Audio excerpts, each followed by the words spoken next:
What's up guys, and welcome to the channel. Today we are finally checking out the Gamesense Radar. This mousepad has been hyped up quite a bit, but let's go check out my thoughts. Well, the design of the version 1 radar is quite simplistic. Black is the only available color option, and then there is the logo on the bottom right corner. It's the whole Gamesense text there. I would have preferred just to see their logo, which is basically just a G. This version 1 design does not seem to be available anymore though, but more on that later in the review. The base of the radar is quite a standard rubber base. I prefer these rubber bases because these usually lay flat right off the box and they stick to my desk very well. I really can't move the mousepad even if I try, and in game of course it does not move at all. The radar is only 3mm thick, but it's still surprisingly soft. It gives in way less than an Artisan Zero soft, but more than the endgame gear MPC 450 for example. Considering the other dimensions, the mousepad is available in two sizes. The smaller one, which is basically a large size, is available for 450 x 450mm. And the XXL size is 900 x 450mm. One thing to note here is that this version of the radar is not available anymore. Now Gamesense seems to only offer these pads with ink coating. We can basically think of these pads as uncoated because the ink coating does not ruin the surface durability or anything like that. But yeah, the new large size is 500 x 500mm and the new extra large size is 1000 x 500mm. At the time of recording this video, the large one is available for $32 and the extra large one is available for $48. But I've got no clue how long we have these sale prices. Keep in mind that the dyeing process or the ink coating should not have any kind of impact on the surface feeling in this case. At least that is what I was told, so this review is still very much valid.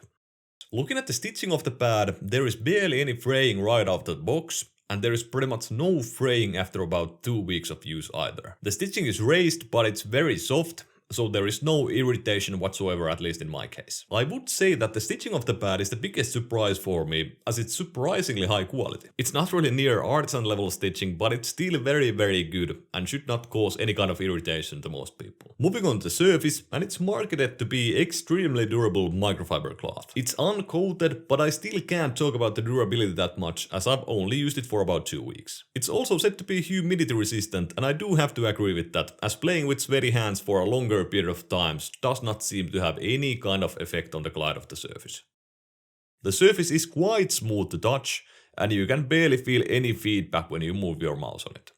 But the glide itself or the surface properties are a little bit weird to me. It seems like the mousepad has quite a lot of static friction, but not that much dynamic friction. There is definitely some dynamic friction and stopping power, but not to the extent of static friction. For me, an optimal control surface would have very little static friction and still quite a lot of dynamic friction, which in practice would mean that it's easy to start motion from a standstill, and it's also easy to stop motion. For me, this usually translates to good flick shots in CS and good tracking in games like Quake Live and Apex, for example. Although the Gamesense Radar is pretty much a complete opposite from that, it doesn't make it a bad mousepad. It just means that it's not made for me, and it's not what I consider an optimal surface. My in-game performance with the Gamesense Radar was still very good, and honestly in my situation, a mousepad isn't that important, because I can just choose a specific mouse from the wide variety of mice that I have that works well with this mousepad. For example, the Xtrfy MZ1 and the Kammyz Zygen NP01S were very good with the Gamesense Radar,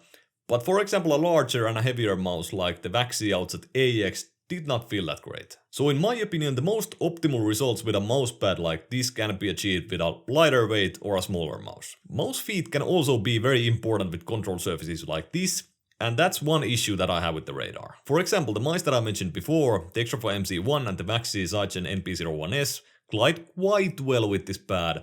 But then again, with the likes of the Superlight and the G305, the experience is really not great at all. The glide feels inconsistent and too muddy for me, and I do not even consider the Superlight feet to be bad by any means. And as a peripheral enthusiast, it's pretty irritating when the experience changes heavily depending on the mouse feet or the mice that you use. I have at least 4 mice per month on my desk, and for performance sake, it's pretty important that at least something in my setup stays consistent. So the Gamesense Radar is not the mousepad of choice for me, but the quality of it really surprised me, as it's pretty much top notch. Not artisan level, but not too far behind. After the sale prices are over, the new designs are not that cheap, but if you prefer a mousepad like this that has quite high static friction and somewhat low dynamic friction, it's a good option for you. But it's definitely not the first mousepad that I would recommend for somebody who asks for a control surface. Keep in mind that this is just my opinion. The Gamesense Radar has got plenty of good reviews about it. But as an ex-professional gamer,